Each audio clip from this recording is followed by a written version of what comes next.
It looks like Paul Ryan and Donald Trump's healthcare bill has crashed and burned.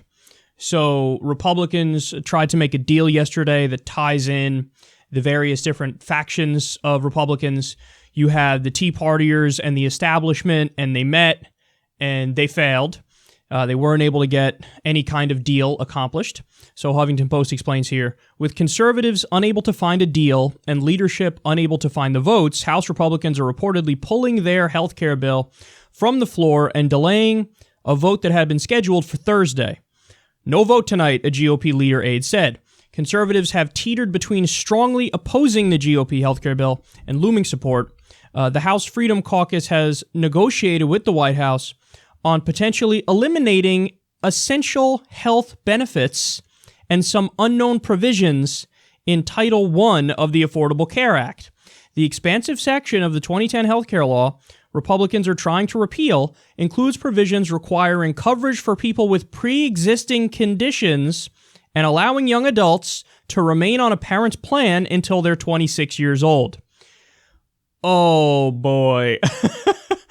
So let me explain this in as simple a way as possible. What you have here is a fight that's going on between standard establishment Republicans and the so-called Freedom Caucus, even though that's a hilarious name for them because they certainly don't believe in freedom, but it's the Tea Party caucus. And they're fighting over how draconian to make the bill. So the establishment Republicans are saying, okay, look, we all want to help out the health insurance companies. We all want to help out Big Pharma. We all want to help out the healthcare companies. We all don't really care much about the people, right? Right. But keep it real, if we get rid of some of those super duper overwhelmingly popular provisions in Obamacare, where it's like over 80% of people are like, don't get rid of that. Well, then we're shooting ourselves in the foot, and we're guaranteed to have a giant loss in the 2018 elections. We're guaranteed to have a giant loss in 2020. So how about what we'll do is we'll gut it as much as we can, but we still, keep in the part about pre-existing conditions, where health insurance companies can't reject you simply because of pre-existing conditions. Keep in the part about kids staying under their parents' health insurance until the age of 26. These overwhelmingly popular portions of Obamacare. And the Tea Party caucus is like, yeah, no, we would like to get rid of even the name, what was it? The essential health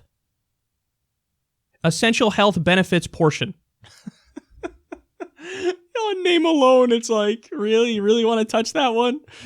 So, and it's not just those things that are in the essential health portion of the bill. It's a whole bunch of other stuff too, which is vital for people. So Paul Ryan and apparently Donald Trump, they were reasonable enough, although it's crazy to call them reasonable in any sense, to say, okay, we're just shooting ourselves in the foot for the next election if we get rid of that. But the Tea Party's like, no, when we say full repeal of Obamacare, we're not kidding. You have Republicans debating this healthcare bill, and the right-wing position is now no protection for pre-existing conditions, no, you can't stay on your parents' health insurance until you're 26, and the so-called moderate Republican position is, okay, come on now, pipe down, guys. We're going to keep those provisions, but what we are in favor of is gutting Medicaid by $880 billion, doing a $600 billion tax cut to the rich, and increasing the uninsured, the number of uninsured people to 52 million.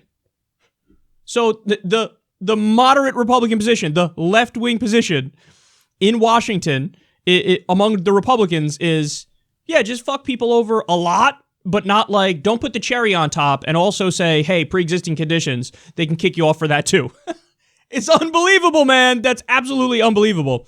But see, this is also what happens when the entire Overton window moved to the right. So the Democrats, they ended up implementing the Republican proposal. So now the Republicans got nowhere to go, and this is what it looks like when they're arguing over, a piecemeal, scrapped together, insanely far right-wing plan.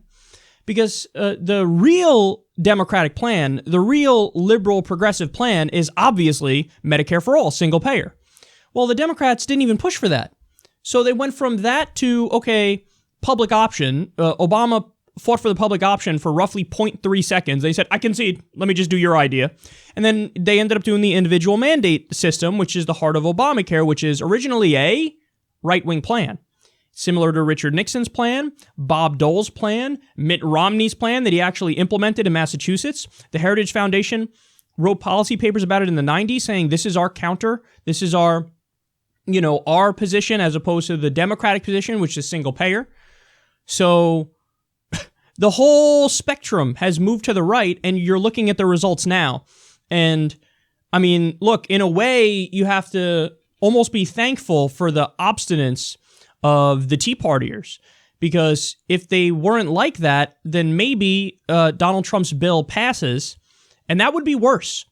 But there's another angle to this too, which is, like, if they were to just not be able to pass this, okay, you have Obamacare in place, and Obamacare still has many problems. But you know what? We can coast on just having Obamacare until, hopefully the next wave of Democratic victories. And then if they're reasonable and if they actually give a shit about the people, and if you elect Justice Democrats, they push for single payer. But what the Republicans will probably do is they won't be able to pass this as appears inevitable right now. But okay, so then what they'll do is try to sabotage Obamacare by chronically underfunding it. And then they'll purposefully hurt the American people so they could turn around and say, see, it's still the Democrats' fault because it's Obamacare that's screwing you over, so you need to vote for even more Republicans so that we get a supermajority so that we can get, a better replacement bill.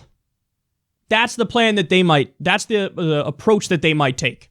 So, it ain't pretty, man. I'll tell you, the ultimate victims in this are the American people, because your government is so bought by the health insurance industry and big pharma and healthcare companies that nobody's looking out for you and nobody's pushing the obvious solution, which is single payer.